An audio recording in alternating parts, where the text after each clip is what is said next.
All right. Okay. So, hi everyone. I'm Roshan Babu Oza, soil scientist at Nepal Agriculture Research Council. Thank you, the Green Institute, for providing me this opportunity to moderate this session. So, I'd like to call Professor Vinay Nangia to present on the topic nature-based and unconventional water management solution for sustainable agriculture. So, Professor Vinay Nangia is a globally recognized scientist and educator working on complex human nature system at the interface of science, policy, and society. His leadership and team building skills have helped solve complex challenges to water resource management posed by climate change. He specializes in assessing water use efficiency, natural resource management, soil water balance, irrigation and drainage performance diagnosis, evaluation of water saving conservation options, GIS application in hydrology and natural resource management, valuation of ecosystem services and management projects, and capacity building. He serves on FAO, WSAG, UNCCD, IWG, and DROT, UNFCCC focal point for ICARDA, advisor board of GIWES, a Geneva-based water think tank, and other high-level expert bodies. So I'd like to welcome Professor Vinay Nangia to present his topic. Thank you so much. Can you confirm you can hear me? Yep, yeah. Okay. Can I share my screen? Sure. Now, you're good to go. Excellent. Thank you so much. Well, thank you so much, Green Institute, for the invitation to me and to ICARDA to come join you for these celebrations of the World Environment Day. I'm joining you from Morocco. Okay. Yeah, Sorry. I'll continue. So yeah, thanks for the introduction. So I won't take too much time introducing myself. I'll dive right into the topic. I think I have between 10 and 15 minutes max to okay, that's fine. Yeah. If we can mute everybody who's not supposed to be talking, that'll be fine. Yeah. Okay. So yeah, I'll be talking about some of the work that we are doing in the dry areas. ICARDA is the only CGIAR center that specializes in non-tropical dry lands, and we have been trying to serve the Middle East, North Africa, Central Asia, and South Asia since 1977. So we have lots of innovations, lots of success stories, and I'll just give you a few examples of how we are tackling desertification and other kinds of degradation pressures that we witness in the dry areas of the non-tropical part of the world. So what has happened in the past 75 years is that since the Second World War ended, world has been pretty much quite prosperous and quite peaceful, and because of which the world population has almost doubled and the global economy has grown by almost 7 times. And what this has done is that put enough money in people's pockets that they are able to afford to buy enough food, and also some of the foods that are very exotic in nature and require a lot of water, a lot of land, a lot of caring to grow. But the grain demand globally has tripled. Although the population has doubled, the demand has tripled because we are using a lot of this grain to feed the animals to produce the meat, which is a very inefficient way of food production. But that has also led to the increase in the demand for grain for meeting our food demands.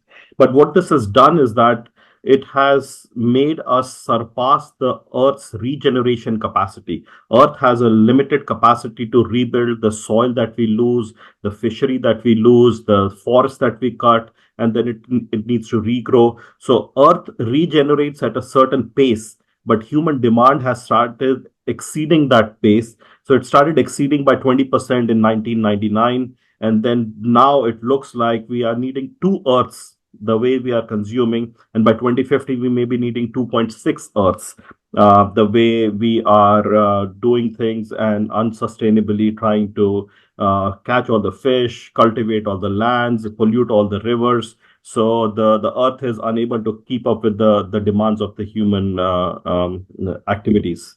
And this is shown in the planetary boundaries paper, if you have seen, by Johan Rockström. 2023, we have exceeded six planetary boundaries. So the trend doesn't look very promising, and we are exceeding one after the other because of our activities. And it's simply not business as usual, won't do it going into the future. But at the same time, we also look at agricultural footprint because we are into agriculture business. So almost 38% of the Earth's terrestrial water is already being used for agriculture. 75% of the agricultural land is used for raising animals. Yeah, 70 to 90% of all the fresh water, 1 in 7% is still food insecure in spite of we consuming so much of natural resource base.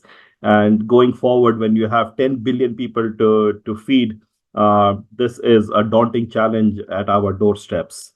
So how do we deal with it? ICADA, like I said, we are the only CGR center that takes care of the non-tropical drylands. We are the only center that is headquartered in the MENA region. And this orange colored territory that you see from China all the way to Morocco is what we are trying to serve for the past 40 plus years in partnership with the national system, with a very long history of having supported these places that were not considered as drylands are starting to witness the characteristics of drylands. So like the north of the Mediterranean, the European countries like Portugal, like Spain, like Italy, and even sub-Saharan African countries that didn't have the kind of high temperatures, the water scarcity, and rainfall variations are starting to see. So the drylands of the world are now expanding. So what we say is that the solutions that we are developing for the drylands of the world may be of use to the rest of the humanity because the rest of the world is also starting to feel like drylands. So if we have a crop variety that is heat tolerant, drought tolerant, salinity tolerant, that works wonderfully in the drylands of today, probably the rest of the world will be asking us for some of it because they will be needing these kind of innovations going forward. Now, there is a paradox that is at play here. On the one side, we say we want to ensure stable and nutritious food for all. The 10 billion people, like I said, that they will have to be feeding in the future. At the same time, we are also saying we want to set aside almost a third of the planet for nature and biodiversity and for combating global warming. So these are like pulling us in in opposite direction. One way is saying like let's save the planet, let's keep some for nature. On the other side, we are saying we need a lot of stable and nutritious supply of food for everybody. So the paradox is between land sharing and land sparing. This debate centers around these discussions. Should we intensify the production system on a small area of land and leave aside the rest of it for nature? Or should we practice a less intensive, nature positive, nature inclusive kind of farming? So which is the right answer? We don't know, but both have pros and both have cons. And this is a debate that is taking place at many places. Do we want an agroecological approach or do we want a sustainable intensification approach? So some of the examples I'm giving takes the middle path, tries to do a little bit of both and try to improve the productivity instead of trying to add more land or to have more land spared for nature. Let's try to see if we can improve the efficiencies. So here is one example that the study we did in Kazakhstan. There is this Amudarya Sirdarya river basin, and if you have heard of the incident that happened, which led to the Aral Sea basin and the Aral Sea shrinking, and all the water that was going into Aral Sea being taken up for agriculture purposes during the Soviet Union times. So we have all kinds of environmental issues happening these days because of the sand and dust storm, the salinity, and people losing livelihood because of the Aral Sea shrinking, because there are no more inflows going into the sea anymore. And agriculture in Kazakhstan consumes almost 75% of the freshwater resources. And agriculture, especially the irrigated agriculture, is very inefficient. So what we wanted to do was try to see if there are opportunities for efficiency gains to save some water from agriculture and make it available either for other economic sectors or for reviving the Aral Sea. The country at present almost provides $2 billion worth of subsidies, but these are like blanket subsidies. Anybody can come and say, I want to adopt solar powered drip irrigation, irrespective of his location, irrespective of his choice of crop. He's eligible for these kind of subsidies. So we wanted to help the government make more smart investments and see where does it make sense to target these subsidies so that you have good return on investment. So what we did was we used two models. One is the RIOS model, and the other one is the SWOT model. So SWOT model, as you may be knowing, is a soil water assessment tool by Texas A&M University and USD and the consortium, and we partnered with them to do biophysical modeling of this river basin to see where does the water come from, where does it go, which crop takes up how much water, which method of irrigation takes up how much water, and then we coupled it with Stanford University's Natural Capital Project's RIOS model, which is resource optimization model. So what it does is that when you say I have $100 million to spend and I want to use it for improving water use efficiency, the model tries to optimize it. It comes up with solution to save. How do you spend this $100 million such that you save a lot of water and there is efficiency gains? So at the bottom of my screen, if you see scenario A and scenario B, this is some of the examples of the kind of investment plans that we propose to the national government. If you have $100 million to spend, the scenario A says, let's use it for converting about 50% of the area to drip irrigated orchards, about 30% of the area to drip irrigated cotton, and then 20% area to sprinkler irrigated alfalfa. So we are using water saving kind of technologies, and we are trying to tell them what to grow using which method of irrigation. And this leads to almost 200 million cubic meters of water saving because of the efficiency gains. And then scenario B has different proportions of this. So 70%, 20%, 10%, and then you can have 230 million cubic meters of water available to you that you can use for other economic activities, or you can use it for reviving the Aral Sea. But this is how you're trying to do payment for ecosystem services. The ecosystem service you're targeting is the saving of fresh water to be made available for nature. And you are using the money to see where do you reimburse a farmer for adopting water saving technologies such that this water becomes available for other purposes. So this negotiation between who pays, who gains, and this is the willingness to pay kind of a bargaining that you have to between the farmers, the government, and the people who will be benefiting from this water. So this is just an example of one of the studies that we did in Kazakhstan. This is another one on mechanized rainwater harvesting. These pictures are from Jordan. In Jordan, we receive rain during winter time. It starts raining around November, December, and it stops raining about February or March. And that's when you don't really need this water. You need it during summer times. So what we have tried to do is that traditionally people make these semicircular pits like you see on the screen with hand, and water flows into them, the runoff, and then it gets captured, and then you try to grow some kind of marginal vegetation for feeding your livestock, etc. What we tried to do was to make it a mechanized system where we tried to put the plow in the back of a tractor, and we coupled it with a GPS guidance system by Trimble. So what now the system does is it looks at the topography, and according to the how the water would flow, it creates these pits. So the efficiency of the water flowing into these pits and getting trapped has increased. And also because it's mechanized, we have almost started doing 30 hectares of land per day. Whereas when they were doing it manually, firstly, it was not very strategically positioned. And secondly, it was very small area that they were trying to cover. So this way we have seen that the barley production, the shrub production, everything has gone up significantly compared to when the rainwater harvesting was not taking place. So this is another innovation that was taken up by the Jordanian government and has become very popular as part of the national policy. These are pictures from Iraq. In Kurdistan region, north part of Iraq, we have plains and we have hills and valleys. Here also, we tried to trap this runoff into a plastic lined pond, and using solar powered micro sprinklers, we tried to apply supplemental irrigation to rain fed cereal production.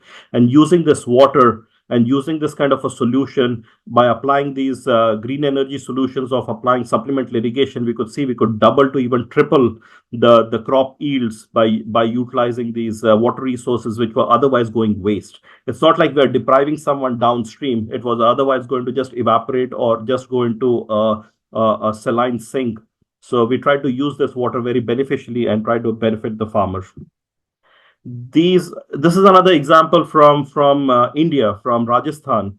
There's a traditional, very historic system called the Khadin system, in which the farmer usually makes a bund, and when it rains, he tries to capture this water. The water just stands still and infiltrates. So when the water is infiltrating, he just tries to broadcast some of the marginal crop seeds like barley or others, which can mustard, etc., that can grow very easily in the residual soil moisture that is available by making this bund.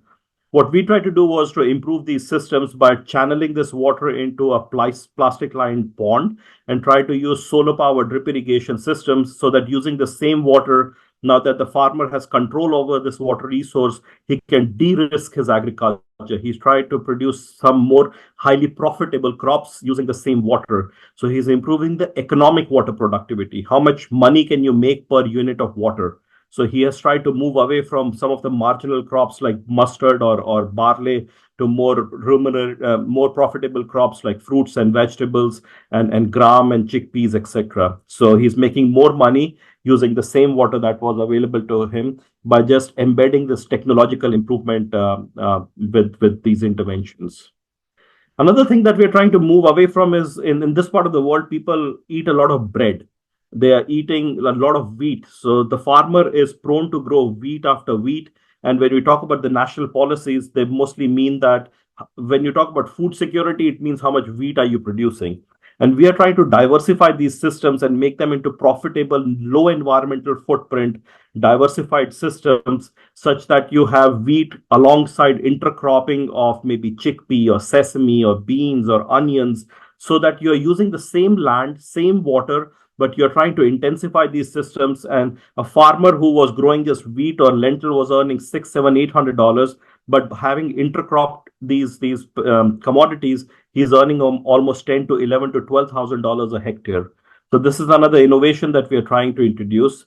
One more thing that we are working towards is like a doctor carries a stethoscope or a blood pressure device to diagnose the problem of a sick patient. We are trying to introduce some handheld devices for extension agents for on the spot diagnostics of the plant health. So we have like things like green seeker, thermal cameras, NPK testing kits. We're on the spot looking at the leaf yellowness or brownness or whatever it is. We can tell them if it's nutrient stressed or water stress or there is a disease in pest infestation, and we can give on the spot, real time, very tailored advice to that farmer. So we are trying to introduce these kind of innovations in the hand of extension agents and progressive farmers to make informed decisions.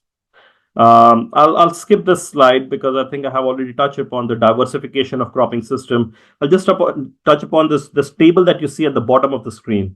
This is from Asia's largest irrigation scheme called the Indira Gandhi Canal Project in Western India, where we try to look at popular crop rotations. So typically farmers here practice cotton followed by wheat, or cotton followed by mustard, or cluster bean followed by wheat. What we tried to look at was how much money does the farmer make per millimeter of water? Not how much kilograms he produces, but how much money does he earn? And we found that requiring least amount of water, the maximum profit he can derive is from cluster bean mustard crop rotation. This was a major knowledge gap because everybody just looks at the kilograms, or they don't bother to look at the water, although the water is most scarce commodity in the dry areas. So instead of looking at just the rupees per hectare or kilograms per hectare, we tried to bring this knowledge to them. How much money do you make per unit of water? Because that's your limiting factor of production. It's not the land that is scarce, it's the water that is scarce. So that was an example of the study from India.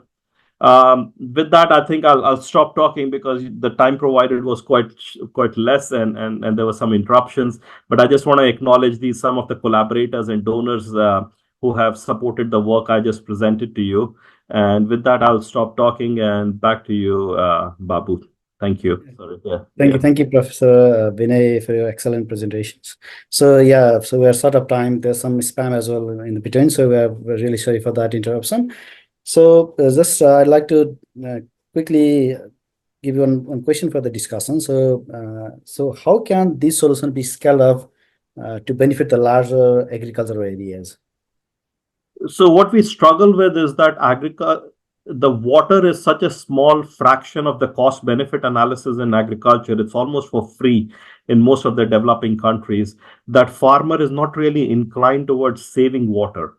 What he cares for is increasing his net profit. So either his top line should increase or his bottom line should increase. Otherwise, just saving water is not a good incentive for the farmer. So if you can narrate the problem in such a way to the farmer such that it sounds like a good business proposition, if you invest x amount of money, the benefit will be more than the x amount of money. The benefit should outweigh the cost of the adoption of this technology. So if you can have this kind of a conversation, that sounds like a win-win proposition, and not just doing it for the greater good of everybody or somebody some downstream. Farmer doesn't really care for it. It's his pocket that really matters to him. And that's our take, and that's how you narrate this problem. How do you have this conversation really helps put the case forward. So can you discuss any successful case studies where these methods have been applied?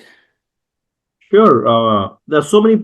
All our innovations that I presented are demand driven. Somebody has said, we have a problem. Can Icada come solve a problem? So there is always a demand partner.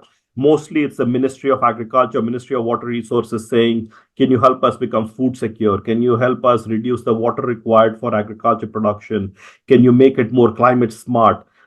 So it's always backed by a demand partner. So almost all our innovations have been taken up as part of the national plan, national policy, and are supported by, say, World Bank, African Development Bank, or the national government itself, trying to subsidize farm machinery or drip irrigation or solar panels, and trying to help scale out our innovations. And we always try to make sure it's very context specific, very localized. Everything that we procure is available in the local market. You don't have to really import far from far away places, and it's very embedded in practicality. Yep. And how can small scale farmer be supported to implement this solution without significant financial burden? That's the tricky part, because the small scale farmers don't have the ability to invest. So how do you give them microcredit? How do you support them in the initial times? And what's the return on investment? How long does it take to break even? All those needs to be worked out. And like here in Morocco, government tries to subsidize farm machinery. It tries to subsidize the drip irrigation system. I'm sure same is the case in India. So in many instances, government is able to absorb that initial cost of adoption, but in other times it's the development donor that is trying to do it. Sometimes it's the private sectors. We have cases where the drip irrigation company says, don't pay me now, I will execute the project, you can pay me in installments later, or when you get reimbursed by the government, you can pay me later. But that's how they have to work out how this microcredit can be accessed. And most of the times, farmers don't even have proper papers to pledge their land as a collateral. And that's another bottleneck that we see people struggling with. So there's one more question in the Okay. chat box. So what are the implications of using unconventional water management solution on local water governance? So what we have seen is, till now we have been working on water demand management. How can you try to improve efficiency so that the demand can be met? But when you bring in unconventional water resources, say treated wastewater, desalinated water, harvested water, or other things, then you are managing the supply side of things. You're trying to increase the supply of water. And obviously, if you do desalination, what do you do with the brine? If you do rainwater harvesting, somebody downstream may be adversely affected. So you have to understand the environmental consequences as well as the equity versus equality issue between the farmers before trying to propagate it at a large scale and then disturb the natural balance as well as the balance between people at the head and the tail end of a watershed, and trying to complain that all the water is taken up by the people upstream and we have hardly anything left when we need it. They give us water when we don't need it, and they deprive us of water when we actually need it. So this has to be looked at carefully, because something may make sense at a research station, but if you look at it at a watershed scale, it doesn't make sense. So it has to be implemented very carefully. There are lots of consequences. Yeah. This is still another question. I'd like to take this question as well. So Mhm. this is from someone from Morocco. So brilliant presentation, Dr. Vinay. Actually, I want to know the common challenges among the different countries who are implementing each model system and what the reaction of each community in the different countries. Thank you. Yeah, so it's very context specific for each country. Uh, how scarce is the water resource, how dependent are the people on land and water resources for earning a livelihood, how much are they willing to de-risk their agriculture. For example, in the MENA region, a typical MENA citizen is hardly 23 years of age. The average citizen in a MENA country is about 23 years old, whereas a MENA farmer is 63-year-old. So farmer is aging, farmer is not up to date with the knowledge. He doesn't watch YouTube. He doesn't watch videos. He doesn't want to do things differently. So this obstacle of trying to have a change in mindset, adoption of new technologies, trying out new things, reading about things, that's a big barrier that we face between countries. And education level, access to 4G network, access to market. Some farmers say, if you tell me to grow something, who's going to buy it? If you tell me to change a machinery, who's going to teach me to use this machinery? All kinds of questions which a scientist doesn't think of, but are major obstacles when you are approaching scaling of your science. Okay. Thank you, Professor Vinay. I think that is all for the discussions. Thank you, Professor Vinay, for your very insightful presentation. Thank you. Thank you, Baba.